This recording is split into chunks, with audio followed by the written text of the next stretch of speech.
¿Qué tal, chicas, chicos? En este video hablaremos sobre las propiedades de los límites. Como bien sabes y hemos visto en clase, el límite existe si y solo si los límites laterales existen y son iguales. Además, podemos resolver el límite utilizando la gráfica de la función o sustituyendo el valor hacia el que tiende x dentro de la función de la cual queremos calcular su límite. Sin embargo, este procedimiento, que es más bien analítico, tiene que regirse por 9 teoremas o propiedades de los límites. Aquí los vamos a revisar. El primero se refiere a que si tenemos un número k y este número es real y constante, entonces el límite cuando x tiende a de esta función igual con k, pues el resultado nos va a dar k. Es decir, tenemos el límite de una función constante. Aquí tenemos la representación en la gráfica y pues nos damos cuenta de que no importa en qué valor de x evaluemos esta función, pues el límite o la tendencia siempre va a ser hacia el valor constante, que en este caso es e. Por lo tanto, aunque parezca obvio, aquí lo vamos a retomar simplemente para que lo tengas claro, ¿no? Si mi función es con k igual a 5, es decir, es el límite de la función constante igual a 5, cuando x tiende a 0, el valor debe ser 5. Cuando x tiende a 3, es decir, se está separando hacia la derecha, el valor sigue siendo 5. Si yo me fuera hacia la izquierda, hasta x igual con menos 5, el resultado sigue siendo 5. Y en el caso de que el valor constante k sea, por ejemplo, el de pi, sin importar para dónde sea la tendencia, en este caso tenemos el ejemplo cuando x tiende a menos 100, bueno, pues el resultado sigue siendo pi. Y si tiendo hacia la derecha hasta llegar a 100, el resultado también va a seguir siendo pi. Es decir, siempre va a mantener esta tendencia horizontal con el valor igual al que representa nuestra función constante. El segundo teorema nos habla sobre que para todo número real se cumple que el límite de x, acuérdate que x es la función identidad, cuando x tiende a a, el resultado va a ser ese valor, el valor de a. Aquí vemos en la gráfica igual como si me aproximo por la izquierda, pues x tiende a a, y si me aproximo por la derecha, de la misma forma tiende hacia el valor de a. Es decir, pues en realidad simplemente sería sustituir x por el valor hacia el que tiende esa función. En este caso es menos 10. El límite de x cuando x tiende a menos 1/2 es menos 1/2. El límite de x cuando x tiende a 4/9 es 4/9.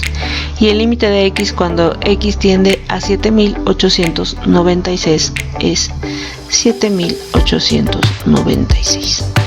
¿Ok? El tercer teorema maneja ahora el hecho de que alguna constante k, que sea un número real constante, que esté multiplicando a mi función f de x y quiero calcular el límite de esa función cuando x tiende a, pues lo que tengo que hacer es mantener ese valor sin multiplicarlo y resolver el límite de la función y después multiplicarlo por este valor k. Esta sería como la tendencia, ¿no? Entonces fíjate, lo primero que debo hacer aquí es, siguiendo esa lógica, reescribir el valor 5, que sería mi número k, lo dejo como está y eso lo voy a multiplicar por el límite de x cuando x tiende a 6. Ya vimos en el segundo teorema que este es el límite de la función constante y cuando la función constante tiende hacia algún número, pues toma justamente ese valor. Entonces lo que tengo aquí es 5 que está multiplicando a 6 y esto es 30. Va a pasar algo muy similar ahora con el siguiente ejemplo. Dejo el 8 y calculo el límite de x al cuadrado cuando x tiende a menos 3. Entonces lo que tiene que pasar es que el 8 se queda ahí, está multiplicando y ahora va a multiplicar a menos 3 al cuadrado. Menos 3 al cuadrado, acuérdate que menos por menos es más, entonces 3 por 3 es 9. Y ahora tengo 8 por 9, que es 72. Para el tercer ejemplo tengo algo muy parecido. Primero dejo el número 2, lo conservo y luego calculo el límite de x cuadrada menos 4 cuando x tiende hacia menos 4. Esto va a ser igual a 2, lo conservo, sigue multiplicándose y resuelvo la parte de la función, que en este caso me dice que es menos 4, que lo voy a elevar al cuadrado y luego le voy a restar 4. Continúo paso por paso. Menos 4 al cuadrado es 16. Ya está resuelto con la situación de los signos de este. Menos por menos me va a dar más y luego le resto 4. Continúo marcando aquí la multiplicación hasta que no resuelva. 16 menos 4 son 12. Por lo tanto, el resultado del límite es 2 por 12, que es 24. Teorema que se refiere a la función lineal. Me dice que si tengo un número m, que es, acuérdate, la pendiente, y b, y estos son números reales constantes, entonces cuando yo quiera sacar el límite de una función lineal, pues lo que voy a obtener es exactamente esa misma disposición, simplemente que el valor de x va a pasar a ser el valor de a, es decir, el valor hacia el cual tiende x cuando quiero calcular ese límite. Ok, aquí abajito tengo 3 ejemplos igual y entonces vamos a resolverlos. Lo primero que tengo que hacer es pues reescribir mi función. Simplemente en lugar de la x voy a escribir el valor de a, que en este caso es menos 2 tercios.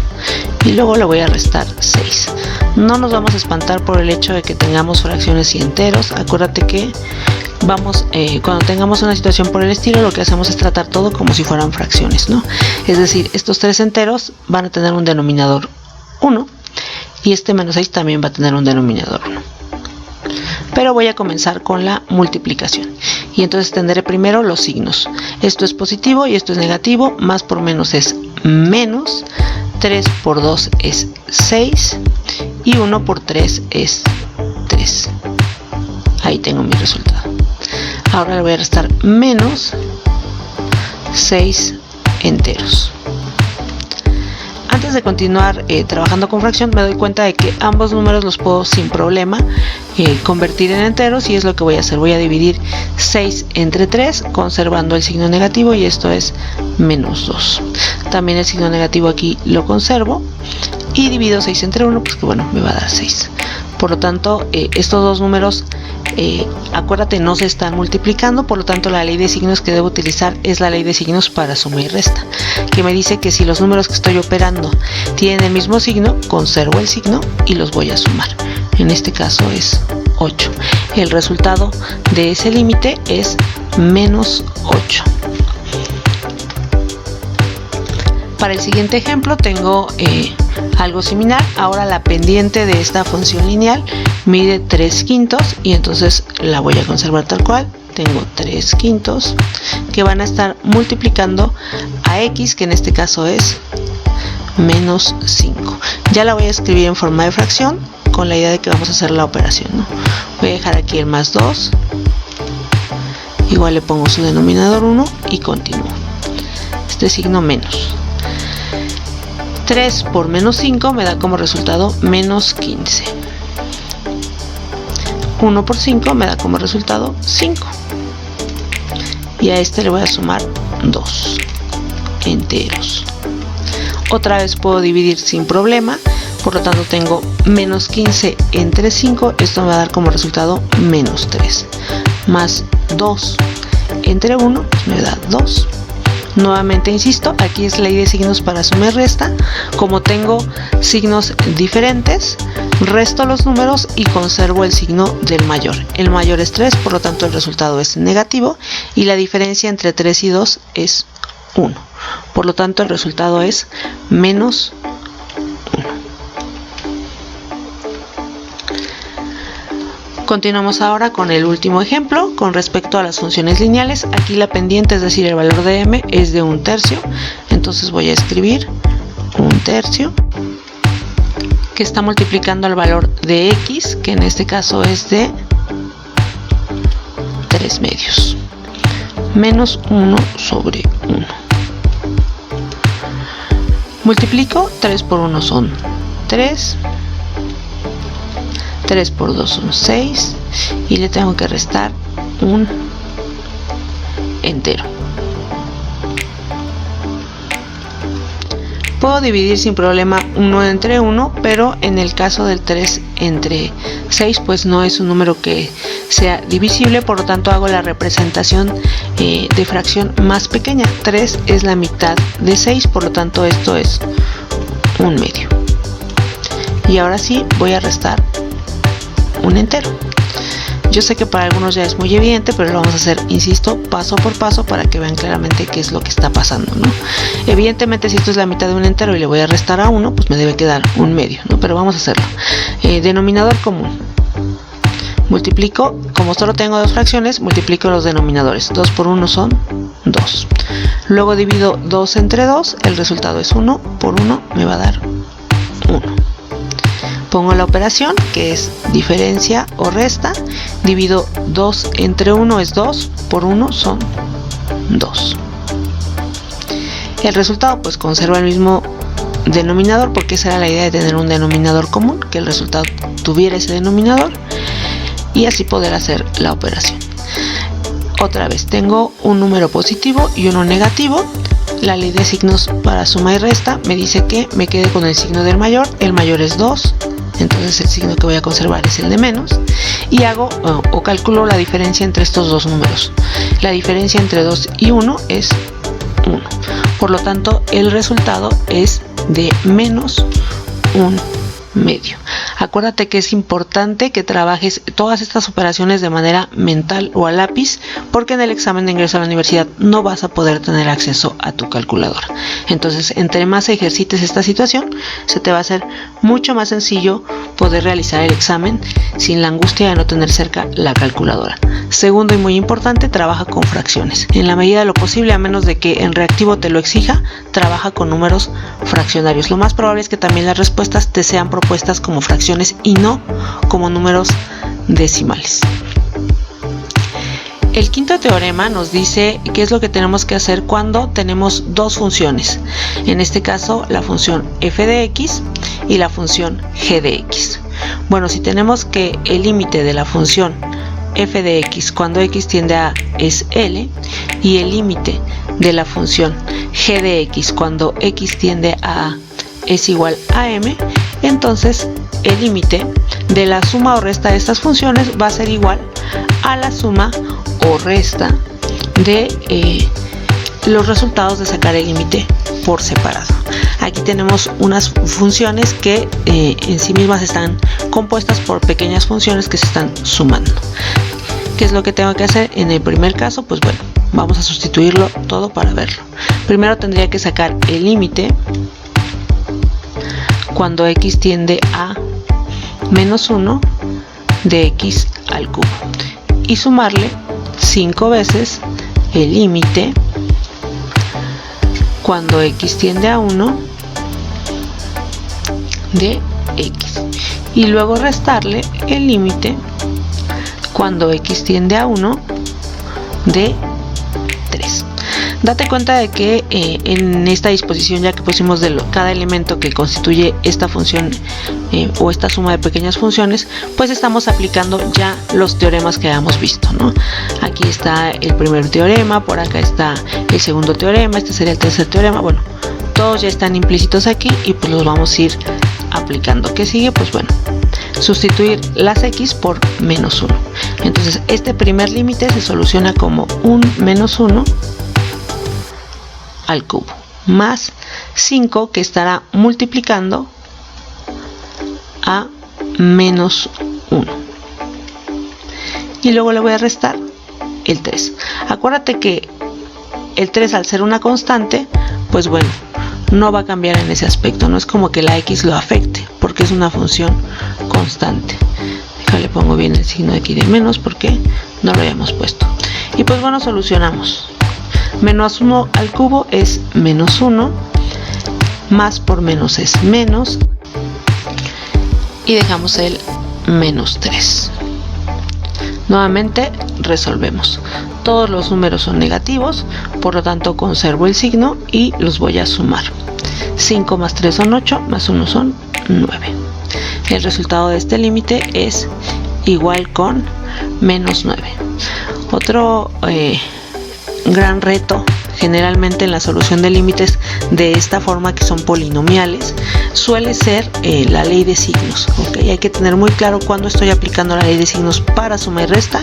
Y entonces vámonos con el de abajo. Nuevamente lo que tengo que hacer es sacar el límite de x al cuadrado cuando x tiende a menos 3. Restarle 2 veces el límite de x cuando x tiende a menos 3, y por último sumar el límite de 1 cuando x tiende a menos 3. Sustituimos ahora y esto es menos 3 al cuadrado menos 2 que está multiplicando a menos 3 más 1. Menos 3 al cuadrado es 9 positivo, menos por menos es más, 2 por 3 son 6 y luego hay que restar 1.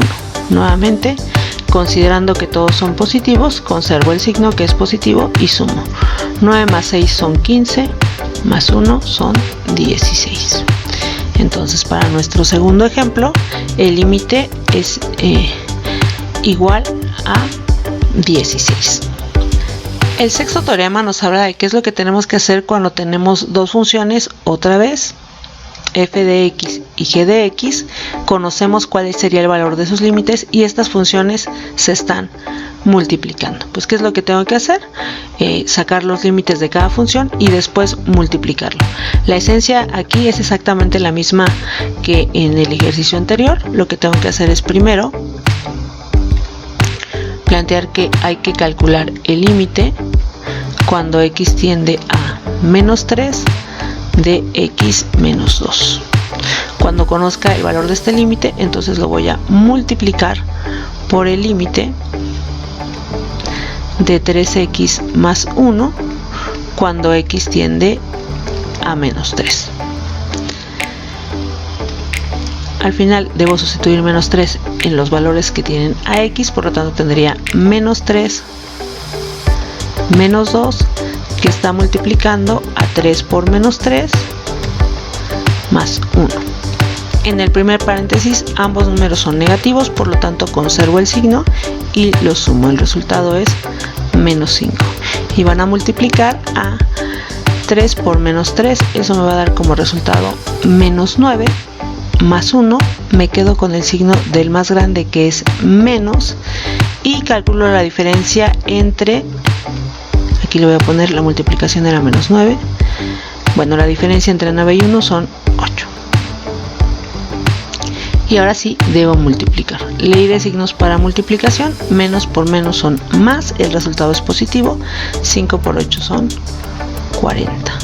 Entonces el límite cuando x tiende a menos 3 de x menos 2 por 3x más 1 es igual con 40. Vamos a hacer lo mismo ahora con el segundo ejemplo. Vamos a calcular el límite cuando x tiende a menos 1 de x cuadrada menos 1 que está multiplicando al límite cuando x tiende a menos 1 de 2x más 8. Entonces pues sustituimos, tengo menos 1 al cuadrado menos 1 que está multiplicando a 2 por menos 1 más 8.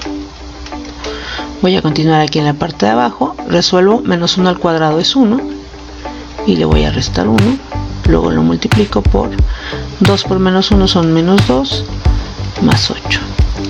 Ahora debo resolver, dentro del primer paréntesis tengo 1 menos 1, el resultado es 0 y ese resultado lo debo multiplicar por la diferencia entre 8 y 2, que es de 6, que conserva el signo del número mayor, que en este caso es positivo.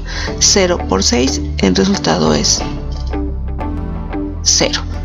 Si tú te preguntas si podemos primero multiplicar los binomios y luego aplicar el límite, sin problema lo podemos hacer y el resultado sería el mismo, ¿ok? Voy a verificarlo, tal como dije, primero multiplicando, solo para que te des cuenta que es exactamente lo mismo. Fíjate, si yo calculo el límite cuando x tiende con menos 3, lo primero que tengo que hacer es multiplicar x por 3x y luego x por 1. El resultado es 3x cuadrada más x. Luego multiplico menos 2 por 3x, eso me da menos 6x. Y por último, menos 2 por 1, y eso me da menos 2. Por lo tanto, ahora puedo reescribir mi problema como el límite cuando x tiende a menos 3 de, lo que voy a hacer es simplemente reducir los términos semejantes, que son x y menos 6. Conservo 3x cuadrada menos 5x menos 2. Ahora sí, sustituyo el valor de menos 3 y tengo que multiplicar 3 por menos 3 al cuadrado y restarle 5 por menos 3 y por último restarle 2. Voy resolviendo. Menos 3 al cuadrado es 9, 9 por 3 son 27. Luego tengo menos por menos más, 5 por 3 son 15 y le resto 2. 27 más 15 son 42, menos 2, el resultado es 40, que es exactamente el que ya habíamos calculado. ¿Ok? Pasaría exactamente lo mismo con el límite de aquí abajo, vamos a hacerlo. Entonces, el límite cuando x tiende a menos 1, comienzo por multiplicar x cuadrada por 2x, eso me da 2x al cubo. X cuadrada por 8 me da más 8x al cuadrado.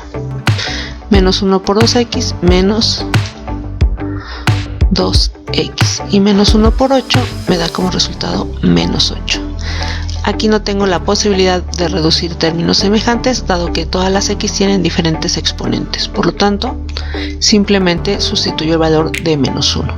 Y tengo que multiplicar 2 por menos 1 al cubo más 8 por menos 1 al cuadrado menos 2 por menos 1 menos 8. Voy resolviendo. Menos 1 al cubo es menos 1, por 2 me da como resultado menos 2. Menos 1 al cuadrado es 1, positivo, por 8 es 8. Menos por menos son más, 2 por 1 son 2. Y bueno, tenemos el menos 8. Por último, me doy cuenta de que menos 2 más 8 me da 6 positivo, más 2 positivo es 8 positivo, menos 8 negativo, pues el resultado es 0. Nuevamente, como ya dijimos, el resultado se cumple, pero la idea era ejemplificar el teorema número 6. Tenemos dos funciones, f de x y g de x, y podemos calcular sus límites cuando x tiende hacia a. En este caso, para f de x es L y para g de x es M, pero aparte M es diferente de 0. Esto es muy importante. ¿Por qué? Pues porque resulta que estas funciones se van a estar dividiendo y g está en el denominador. Acuérdate que ya hemos hablado mucho desde que hablábamos de dominio y rango de funciones, que en este caso esta función que yo tuviera dentro del corchete es una función racional. Bueno, pues no existe si es que su denominador llegara a ser igual con 0. Entonces, esto va a funcionar si y solo si el denominador, es decir, el valor de m, es diferente de 0. Vamos a ver qué es lo que pasa aquí. ¿Qué es lo que tendríamos que hacer? Bueno, pues calcular el límite cuando x tiende a menos 1 de 4 veces w. Aquí, ojo, la variable se llama w, no siempre se va a llamar x. Aquí el problema nos dice que es w, entonces es cuando w tiende a menos 1, más 3. y eso lo vamos a dividir entre el límite cuando w tiende a menos 1 de 2 veces w más 1. Sustituyo w por un menos 1, tengo 4 por menos 1 más 3 entre 2 por menos 1 más 1. 4 por menos 1 es menos 4, el más 3 sigue ahí donde estaba. 2 por menos 1 es menos 2 y aquí tengo más 1. Realizo las operaciones del numerador y del denominador. Nuevamente conservo el signo del mayor. Esta es la ley de signos para suma y resta y tengo que el más grande es negativo. La diferencia entre 4 y 3 es 1. Divido. El 2 es más grande que el 1 y es negativo. La diferencia entre 2 y 1 es 1. Divido los signos, ley de signos para multiplicación y división. Signos iguales es positivo. Y 1 entre 1 es 1. Acuérdate que generalmente cuando el signo es positivo pues no lo escribimos, ¿no? Pero ahí está. Quiere decir que esto nos da 1 positivo. El siguiente ejercicio lo vamos a resolver de la misma forma. Vamos a calcular el límite cuando z, aquí la variable se llama z, tiende a un medio de 3 veces z más 1 y lo dividimos entre el límite cuando z tiende a un medio de 2 veces z menos 5. Sustituimos, lo que tenemos que hacer es multiplicar 3 por un medio más 1 entre 2 por un medio menos 5. Acuérdate que para resolver con fracciones vamos a poner un denominador 1 y vamos a multiplicar directamente. Entonces 3 por 1 son 3, 1 por 2 son 2, más un entero que vamos a escribir en fracción. En el denominador tengo algo muy parecido, 2 por 1 son 2, 1 por 2 son 2 y le voy a restar 5 enteros.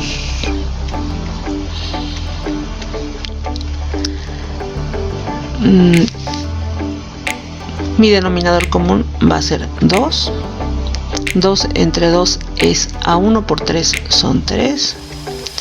2 entre 1 es a 2 más 1, perdón, por 1 es 2 igual. El resultado son 5 medios aquí arriba. Y en el denominador la operación es la misma. Multiplico los dos denominadores, el resultado es 2. Este denominador, que es el común, lo divido entre el primero, el resultado es 1 y lo multiplico por su numerador. 1 por 2 es 2. Conservo la operación, que en este caso es la diferencia o la resta. Divido 2 entre 1, el resultado son 2. Multiplicado por 5 me va a dar 10. El denominador sigue siendo 2 y la diferencia entre 2 y 10 es de 8. El signo es el del número más grande, que en este caso es el 10, por lo tanto el denominador es negativo. Debo dividir. ¿Ok? ¿Cómo divido? Bueno, sin problema. Multiplico los números que están en los extremos. 5 por 2 y con eso obtengo el numerador. 5 por 2 son 10. Y luego multiplico los números que están en el centro. 2 por 8. 16. Ese es mi denominador. No dejo de considerar de que este número es positivo y el de abajo es negativo. Más entre menos es menos. Acuérdate que para multiplicación y división, si son signos diferentes, el resultado es negativo. Expreso este número en la mínima representación de la fracción. En este caso, si divido ambos números entre 2, arriba tengo 5 y abajo tengo 8, lo cual no debiera sorprenderme porque de eso vengo, ¿no? Y luego, bueno, su signo sigue siendo menos. Este sería el resultado. Ya no puedo representarlo como una fracción más pequeñita porque, bueno, el número 5 es un número primo. Acuérdate, ese ya no lo puedo reducir. ¿Vale? Entonces, estos son los resultados numéricos de este par de límites cuando tengo que sacar el límite de una función racional, es decir, de dos pequeñitas que se están dividiendo.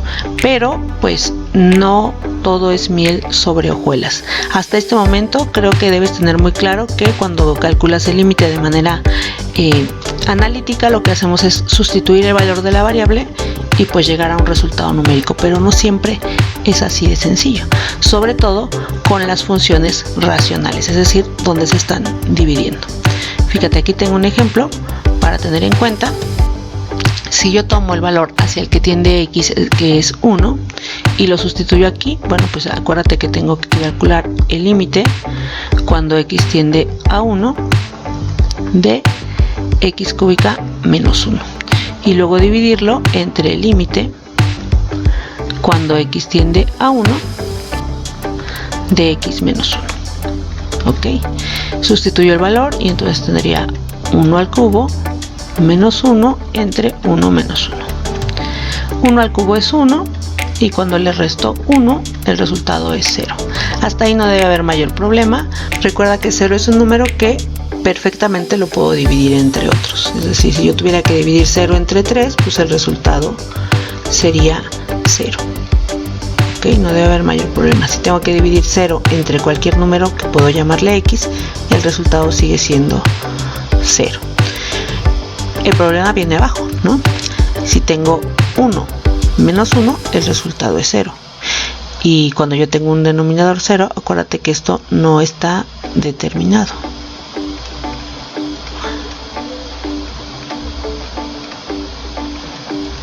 Ya en clase habíamos platicado con respecto al hecho de que el límite puede existir o puede no existir. ¿Ok? Ya no estamos en álgebra donde siempre vamos a encontrar un valor, ¿no? Hay valores que, si bien están cambiando, son variables, no quiere decir que no existan, ¿no? En el caso del cálculo, cuando empezamos con esta primera operación que se llama límite, podemos tener límites que existan, que tengan un valor. El valor sin problema puede ser 0, pero puede haber límites como este caso, en el que, pues si no está definida esta división, podríamos pensar que el límite no existe.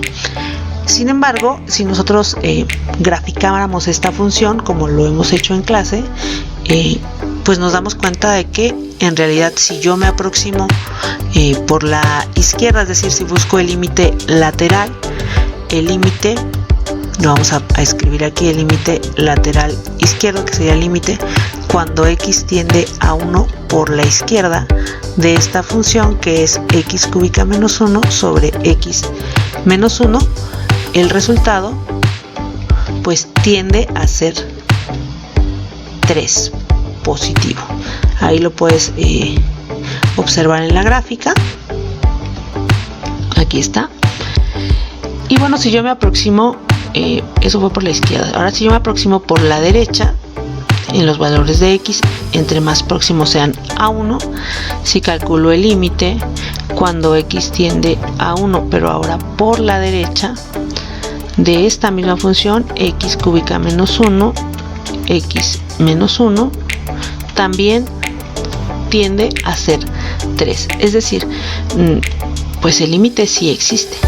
Acuérdate que también ya hemos platicado en clase y en otros videos, cuando expusimos otros ejemplos, que el límite puede existir aunque su imagen no forme parte de la función, ¿no? Aquí nos damos cuenta de que en este punto, justamente, si yo quito aquí, pues ahí no hay nada, ¿no? Pero la tendencia de la función, que es justamente lo que estamos midiendo, es lo que mide el límite hacia donde tiende el valor de y cuando x va hacia un punto en específico, que en este caso es 1. Bueno, pues sí existe, y ese valor es 3, es consistente. ¿Por qué? Porque acuérdate que para que un límite exista, los límites laterales deben existir y además ser iguales. Aquí el límite lateral izquierdo sí existe y vale 3. El límite lateral derecho sí existe y vale 3. Como existen y son iguales, entonces el límite sí existe y su valor es justamente ese, el número 3. Pero ¿cómo llego a este resultado de manera analítica? Si aquí yo ya lo había hecho y pues al parecer pues no había forma, ¿no? ¿Qué es lo que tengo que hacer? Siempre que yo resuelva estos límites racionales, debo tener en cuenta que eventualmente, si me encuentro con una situación de esta naturaleza, voy a tener que intentar factorizar. Ok, ya desde el primer semestre de bachillerato retomamos lo que es la factorización y los productos notables. Ese tema, aunque parezca muy sencillo, es muy importante para cálculo. Ok, aquí lo vamos a ver. Fíjate, tengo mi función x cúbica menos 1 sobre x menos 1. Voy a tratar de reescribir esta expresión de otra forma, tal que pueda yo dividir o deshacerme del denominador. Acuérdate que aquí lo que está dándonos lata es este denominador 0, ¿ok? A veces voy a tener que factorizar el numerador, a veces voy a tener que factorizar el denominador, a veces voy a tener que factorizar ambos. Y a veces, aunque haga estas factorizaciones, no va a haber límite. Pero en este caso ya vimos por la gráfica que sí hay. Entonces, aquí hay un camino que debemos seguir. Voy a escribir el límite cuando x tiende a 1 y voy a factorizar ahora el numerador. Acuérdate que en el numerador lo que tenemos es una diferencia de cubos. El primer número está al cubo, luego la operación es de resta o de diferencia y el segundo número también está al cubo.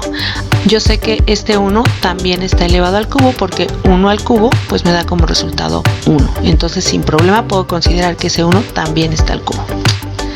Voy a reescribir, no voy a retomar cómo se hace todo el procedimiento de factorización, simplemente lo voy a poner. Acuérdate que hay que revisar esos temas nuevamente, hay videos en este canal si gustas verlos, pero bueno, el caso es que esta expresión de arriba es una diferencia de cubos. ¿Cómo se factoriza? Pues bueno, saco la raíz cúbica del primer término menos la raíz cúbica del segundo término y lo multiplico por el primer término al cuadrado más el producto de estos dos, que en este caso es 1 por x, pues me va a dar x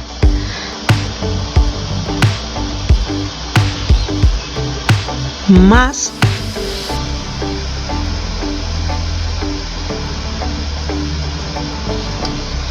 el segundo término al cubo, que en este caso es 1 al cubo pues sigue siendo 1. Y en el denominador sigo teniendo la misma expresión que es x menos 1. Date cuenta que ahora ya puedo hacer esta división.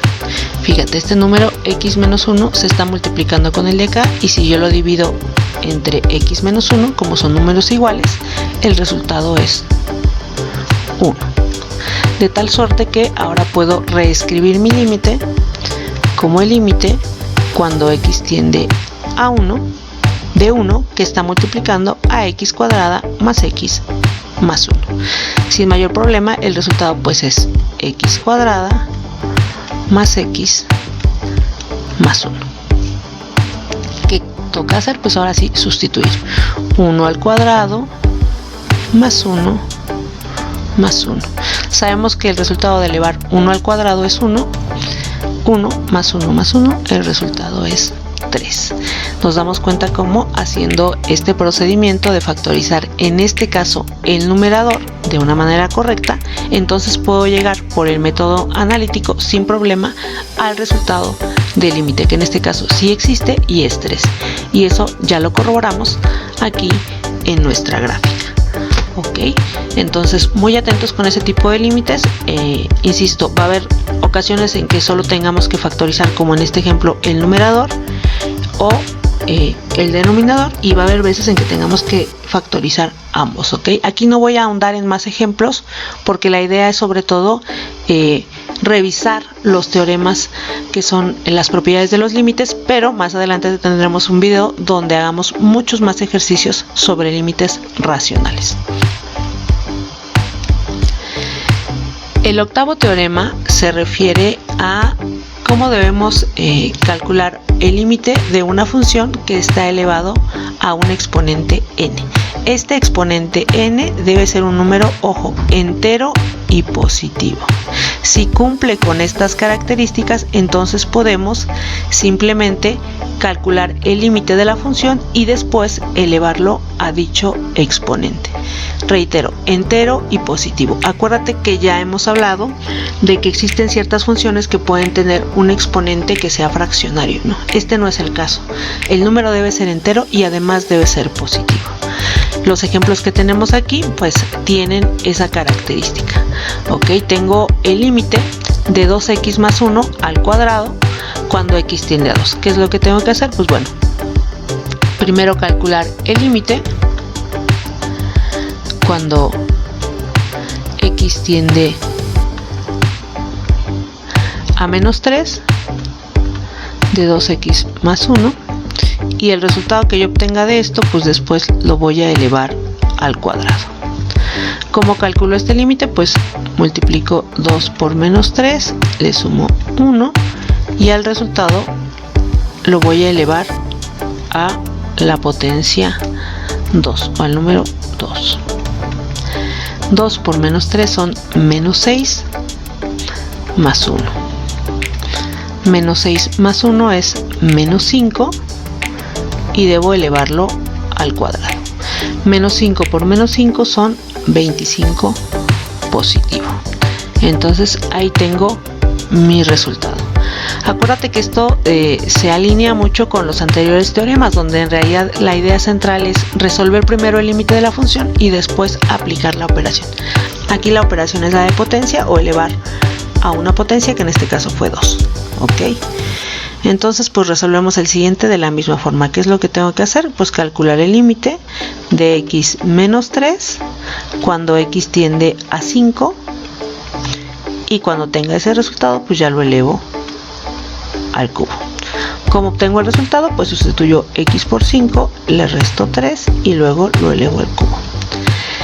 5 menos 3 es 2 positivo, que elevado al cubo me da como resultado 8 positivo. Y este sería mi resultado. Insisto, la idea central, calculas el límite de la función y luego aplicas la operación. Y eso es para suma, resta, multiplicación, división y exponente. Ahora tenemos el noveno teorema y último, que es importante revisar. ¿Qué pasa si tenemos el límite cuando x tiende a de una función f de x cuyo resultado pues nos va a dar l? Y sabemos que n es un número nuevamente entero y positivo. Entonces, si n es el índice, acuérdate, el índice de la raíz, pues lo que tenemos que hacer es calcular el límite de la función, que como sabemos nos va a dar como resultado l, y después sacar la raíz enésima, dependiendo de la que tengamos. Aquí tengo dos ejemplos sencillos o solamente raíces cuadradas, pero no debes olvidar que este valor n o la raíz puede ser enésima, es decir, de cualquier otro índice. Cuando no escribimos un índice en una raíz, la raíz es cuadrada. Si es cúbica tendría que decir 3, si es cuarta tendría que decir 4 y así sucesivamente. ¿Ok? Entonces, ¿qué es lo que hago? Pues me imagino que lo que tengo que hacer es sacar la raíz cuadrada del límite de 8 más t al cubo cuando t tiende a menos 2. ¿Cómo se saca eso? Pues bueno, se sustituye este menos 2 aquí y lo elevamos al cubo.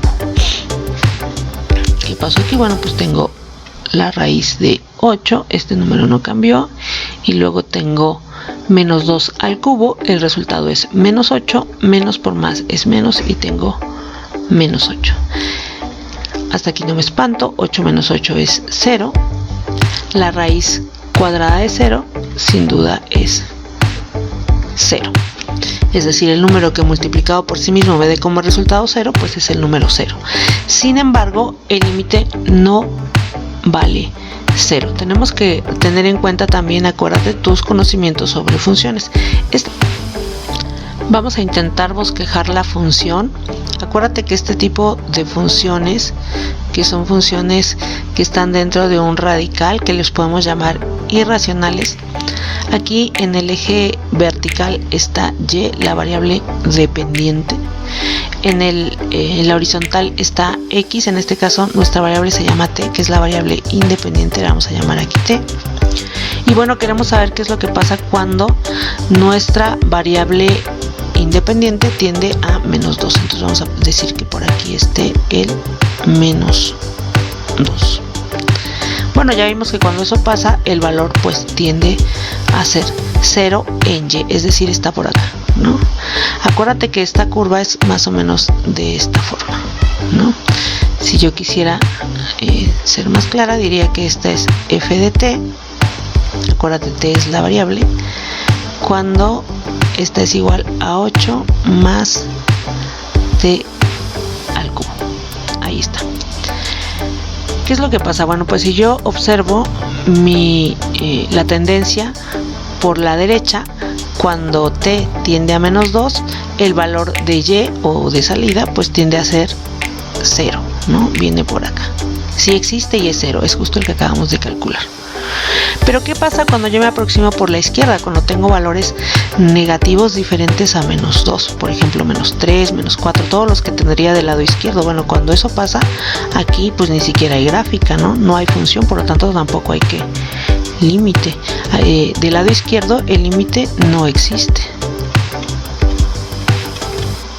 Del lado derecho sí existe. Acuérdate que para que un límite pueda existir, tienen que existir ambos límites laterales, el izquierdo y el derecho, y además ser iguales. Aquí el problema es que uno no existe, ¿no? Entonces, por lo tanto, este límite, aunque pareciera ser 0, no existe. Esta es una situación que nos puede presentar una función de este tipo, del tipo irracional, que está dentro de un radical. ¿De qué otra situación me debo también estar muy atento cuando resuelvo este tipo de límites de funciones irracionales? Es cuando el resultado dentro de una raíz, ojo, que tiene índice par, el resultado que yo obtenga dentro cuando resuelvo el límite, es decir, el valor de L, no puede ser negativo. Si es negativo, entonces el límite no existe. Ok, vamos a verlo en este ejemplo que está hecho justamente para que tengas una imagen más clara de lo que te acabo de decir.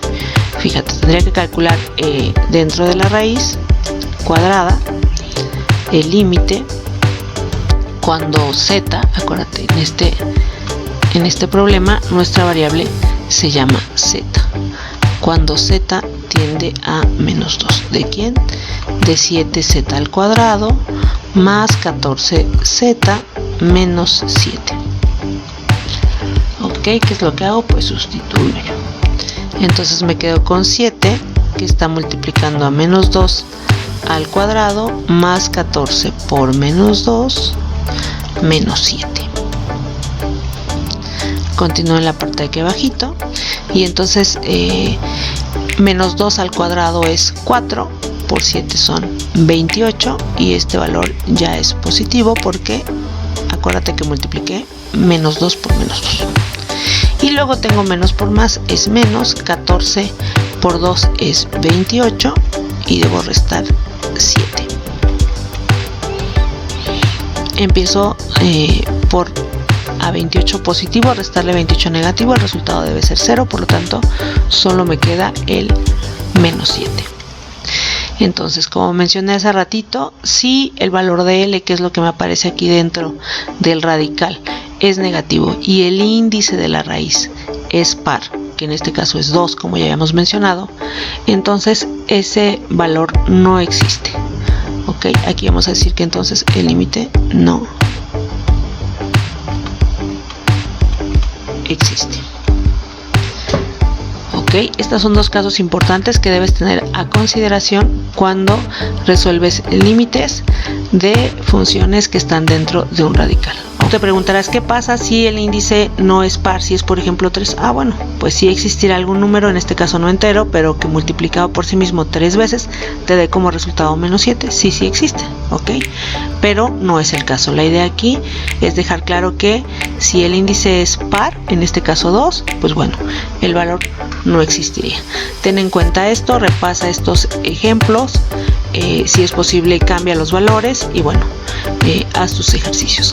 Vamos a ver este último ejemplo antes de cerrar este video, con la idea de que tengas otra idea más de cómo llegar a los límites si es que no lo puedes hacer de manera analítica. Fíjate que tengo una función que llamamos a trozos, es decir, para cierto intervalo la función cumple con alguna forma de calcularse, en este caso es 2x, y para otro intervalo pues cambia la forma en la que debo calcular el resultado de esa función. Fíjate, aquí mi función g de x va a valer 2x si x es mayor o igual a menos 3 o si es menor a 3, es decir, todos los valores que yo veo en esta posición aquí.